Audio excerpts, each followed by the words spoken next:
Les planchers d'Alplaine sur coffrage. Ferraillage. Bon Yannick, voici le plan de ferraillage du hall d'entrée là. Ouais. Le premier lit inférieur, c'est du 503R. Et puis le reste, les chapeaux classiques. Hein. Tu les as reportés en coupe ici. D'accord. Voilà. Le rôle du ferraillage est de renforcer le béton pour assurer la résistance du plancher.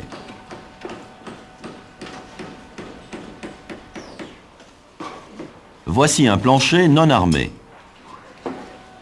Sous la charge, le plancher fléchit et se casse au point de traction maximale. Le béton résiste à la compression, ici en bleu. Mais pas à la traction, ici en rouge.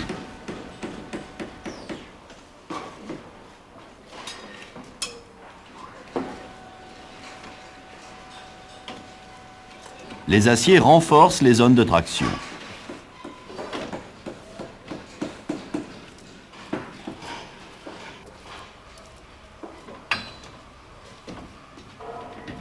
Voici un balcon non armé. Le balcon se fissure, puis casse.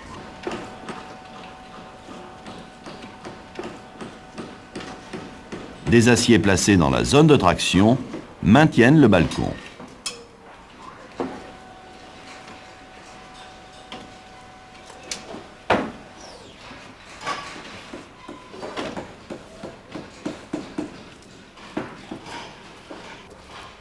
Voici la plus petite portée entre les murs. Les aciers porteurs sont généralement dans la plus petite longueur, entre deux appuis. Les aciers porteurs forment le premier lit inférieur. Ils travaillent à la traction. Les aciers de répartition sont placés perpendiculairement et forment le deuxième lit inférieur. Ces deux lits forment une nappe.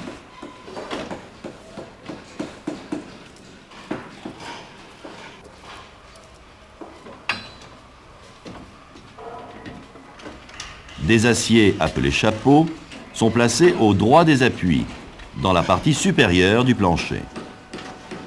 Les chapeaux sont axés sur le mur porteur.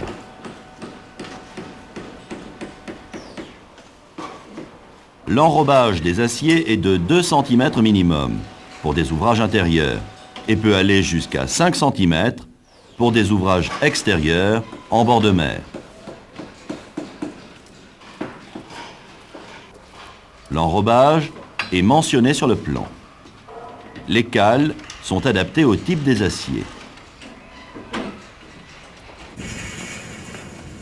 Il faut protéger la peau coffrante avec des planches. L'utilisation des crochets type Bono assure une manutention des treillis soudés en toute sécurité.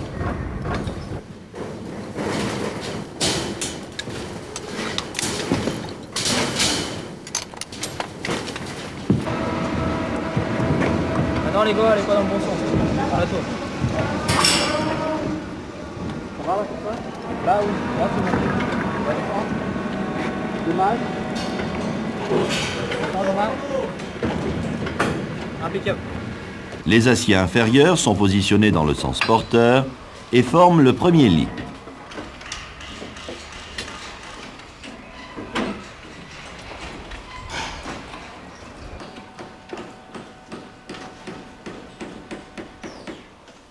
Ici, le recouvrement est de 2 mailles et demie. Le recouvrement nécessaire entre deux panneaux est défini par le plan. La pose des inserts s'enchaîne avec les phases de ferraillage. Le nombre et la disposition des écarteurs de nappe est fonction de la rigidité des chapeaux.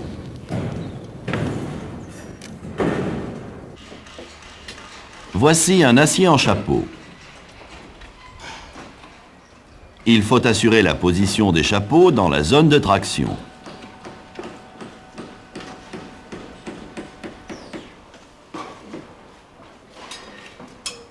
Des écarteurs de nappe maintiennent l'acier en place.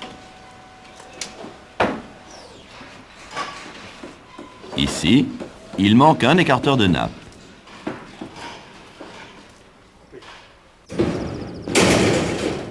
La nappe n'est plus à sa bonne position.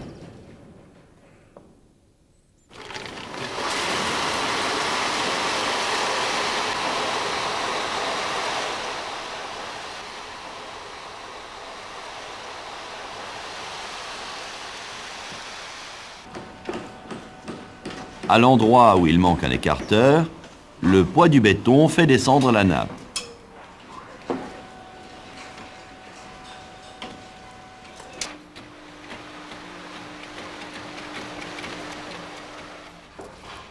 Ici, le plancher vient d'être coulé. Le chapeau repose uniquement sur le ferraillage du mur. Il n'y a pas d'écarteur de nappe. Le passage d'un ouvrier entraîne la déformation du chapeau.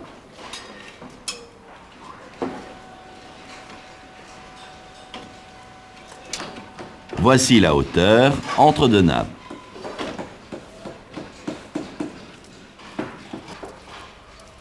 Voici un plancher vu en coupe.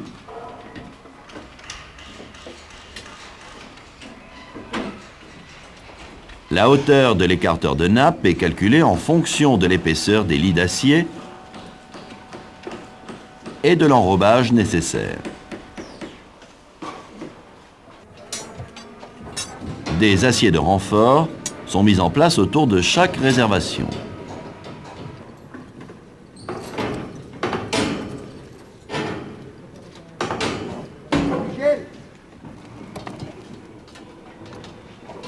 Il faut assurer la continuité des chaînages.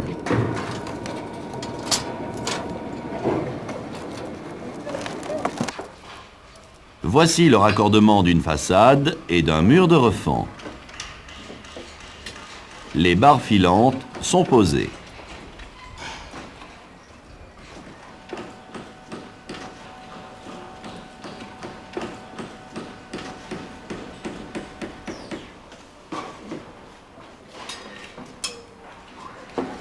La continuité du chaînage est assurée par deux équerres.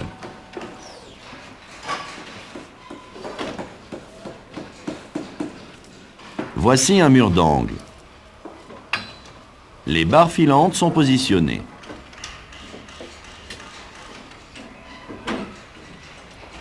La continuité du chaînage est assurée, ici par trois équerres.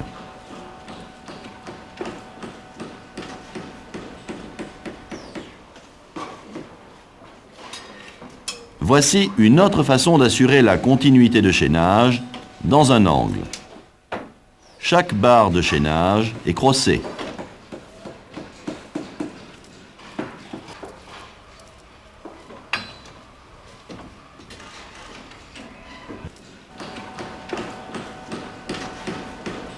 Cette barre filante doit être prolongée. En partie droite, la continuité du chaînage est assurée par un recouvrement. En règle générale, ce recouvrement est de 40 fois le diamètre.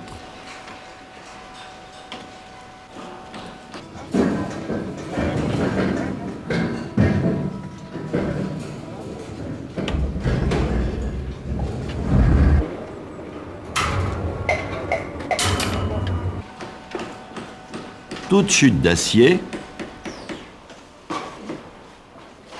ou de fil à ligature laissé sur le fond de coffrage provoquera l'apparition d'une tache de rouille sur le plafond.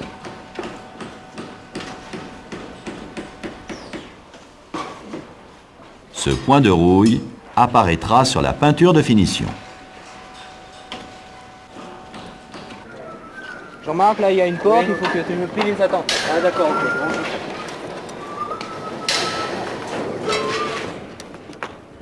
Le chef d'équipe contrôle le bon respect du plan.